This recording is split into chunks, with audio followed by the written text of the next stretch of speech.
오늘 말씀은 에스겔 11장입니다. 새 영이 마음에 임할 때까지 라는 주제로 말씀을 전하겠습니다.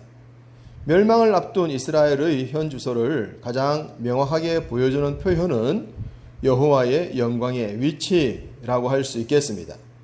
지성소에 머물러 계시지 않고 점점 외곽으로 멀어지기 때문입니다. 여호와의 처소에서 나오신 영광은 10장 19절 여호와의 전으로 들어가는 동문에 이르렀다고 했습니다.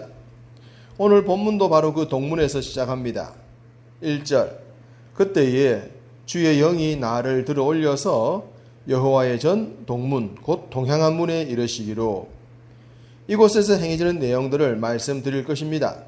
그렇지만 먼저 결론을 알면 좋을 것 같습니다. 23절 여호와의 영광이 성읍 가운데에서부터 올라가 성읍 동쪽 산에 머무르고.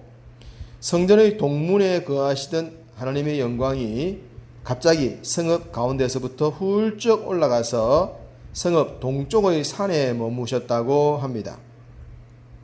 하나님의 영광이 백성들의 처소를 떠나고 계신 것입니다. 앞선 말씀에서 보았듯이 여호와의 영광이 거하신 곳에 여호와의 광채가 가득했었는데 이제는 그 영광과 광채가 점점 사라지고 있습니다. 이것이 바로 현재 이스라엘의 상황입니다. 이렇게 하나님의 영광이 떠날 수밖에 없었던 이유들을 앞장에서도 말씀을 드렸었는데 본문에서도 이어지고 있습니다. 1절 중반절 그 문에 사람이 25명이 있는데 내가 그 중에서 아술의 아들 야샤냐와 분하야의 아들 블라다를 보았으니 그들은 백성의 고관이라. 이 말씀은 8장 16절의 말씀과 병행합니다. 그가 또 나를 데리고 여호와의 성전 안뜰에 들어가시니라. 보라, 여호와의 성전 문 곧 현관과 제단 사이에서 약 25명이 여호와의 성전을 등지고 낯을 동쪽으로 향하여 동쪽 태양에게 예배하더라.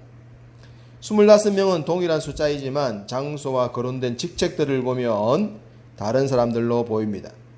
8장에서는 제사장의 숫자이고 11장은 백성의 고관이라고 합니다. 소위 정치 지도자들과 종교 지도자들이 다 부패했다는 것을 고발하고 있습니다. 이들의 부패상에 대해서 성경은 분명하게 말씀합니다. 2절 그가 내게 이르시되 인자야 이 사람들은 불의를 품고 이 성 중에서 악한 꾀를 꾸미는 자니라. 이스라엘 백성들에게 정치나 종교 지도자들은 하나님의 대언자였습니다. 그래서 그들에게 특별한 은혜를 베풀어 주셨던 것입니다. 그런데 그런 그들이 마음에 불의를 품고 있었으며 악한 꾀를 꾸미고 있었습니다. 일반 백성들도 아니고 그렇다고 불신자들도 아닌데 말입니다. 그러니 어찌 심판을 피하겠습니까? 또한 3절에는 그들의 말이 집 건축할 때가 가깝지 아니한즉 이 성읍은 가마가 되고 우리는 고기가 된다 하나니.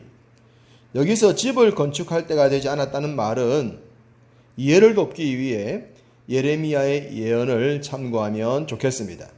예레미야 29장 4절과 5절 만군의 여호와 이스라엘의 하나님께서 예루살렘에서 바벨론으로 사로잡혀 가게 한 모든 포로에게 이와 같이 말씀하시니라.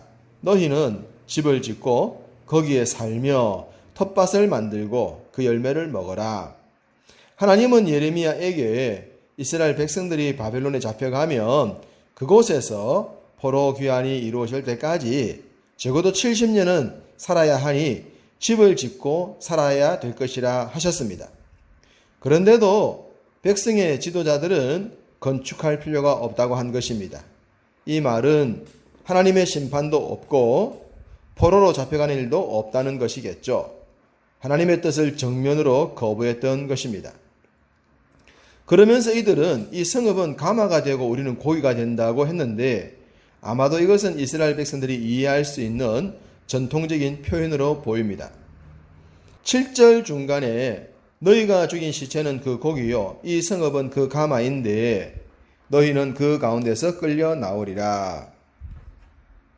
가마 속에 잘 익은 고기처럼 아무런 문제 없이 평안한 상태를 표현한 내용입니다. 그러나 하나님께서 시체를 끌어내듯 끌려 나오게 될 것이라고 말씀하고 계십니다. 결국 지도자들은 자신들의 행실이 잘못되었다는 것도 모른 채 자만했기 때문에 그 피해는 고스란히 백성들에게 돌아갔습니다. 9절부터 11절 성읍 가운데서 끌려 나와 타국인의 손에 넘겨지고 칼에 죽임을 당할 것이라 하셨습니다. 그리고 그 장소는 이스라엘 변경이 될 것이라 하십니다. 비참하게 끌려 나와 은밀한 장소에서 소리 소문도 없이 제거될 상황을 묘사했습니다. 지도자들은 그런 일이 전혀 없다고 했지만 하나님의 예언은 성취가 되지 않겠습니까? 여호와의 영의 움직임과 장차 임할 재앙에 대한 경고를 통해 이스라엘은 정신을 차렸었어야 했습니다. 12절 너희는 내가 여호와인 줄을 알리라. 이것이 하나님의 의도였지 않겠습니까?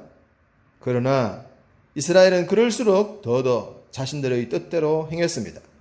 16절 17절 쫓아내고 흩었으나 하나님은 그곳에서 그들의 성소가 되겠다고 하셨습니다. 모으고 이스라엘 땅을 주겠다고도 하셨습니다. 이것이 바로 하나님의 본심이지 않겠습니까? 흩어버리고 쫓아내 버리시는 것이 아니라 모으셔서 새롭게 하시겠다는 것입니다. 정신만 차리고 자신들의 잘못을 깨닫고 인정하고 돌아서기만 하면 모든 것이 회복될 수 있었습니다. 아직 완전히 망하지 않았으니 기회가 있었던 것입니다. 18절 그들이 그리로 가서 그 가운데의 모든 미운 물건과 모든 가증한 것을 제거하여 버릴지라. 하나님은 이스라엘이 이렇게 되기를 원하셨습니다. 20절 내 율례를 따르며 내 규례를 지켜 행하게 하리니 그들은 내 백성이 되고 나는 그들의 하나님이 되리라.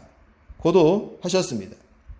맞고 터져서 볼품없는 상태에서 돌아서지 말고 기회 있을 때 제발 돌아서라고 강력하게 말씀하셨습니다. 이스라엘이 돌아서기만 하면 하나님은 어떻게 역사하실까요?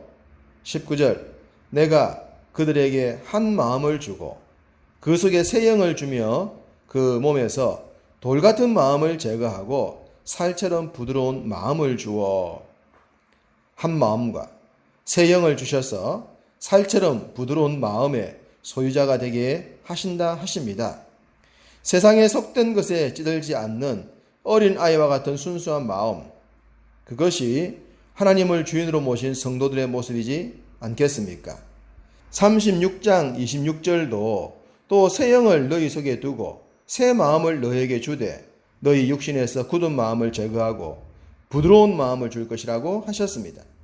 한 마음, 새 영, 새 마음, 부드러운 마음, 하나님의 말씀에 붙들린 자의 모습이라 하겠습니다. 환경이나 이익에 의해 흔들리지 않는 마음, 시간에 비례하여 늘 새로워지는 영성, 그러면서도 세상과 다른 마음의 소유자, 정말 멋진 성도의 모습이지 않겠습니까? 하나님은 이스라엘 백성들에게서 그리고 이 시대를 살아가는 우리들에게서 이런 모습을 기대하십니다. 그럴 때 22절 말씀처럼 하나님의 영광이 임할 줄로 믿습니다. 결코 움직이거나 떠나시지 않는 하나님의 영광에 붙들리게 될 줄로 믿습니다. 오늘도 우리에게 주어진 하루의 삶을 통해 하나님의 영광이 친히 임재하시는 고귀한 은혜를 마음껏 누려보시기를 주님의 이름으로 축복합니다.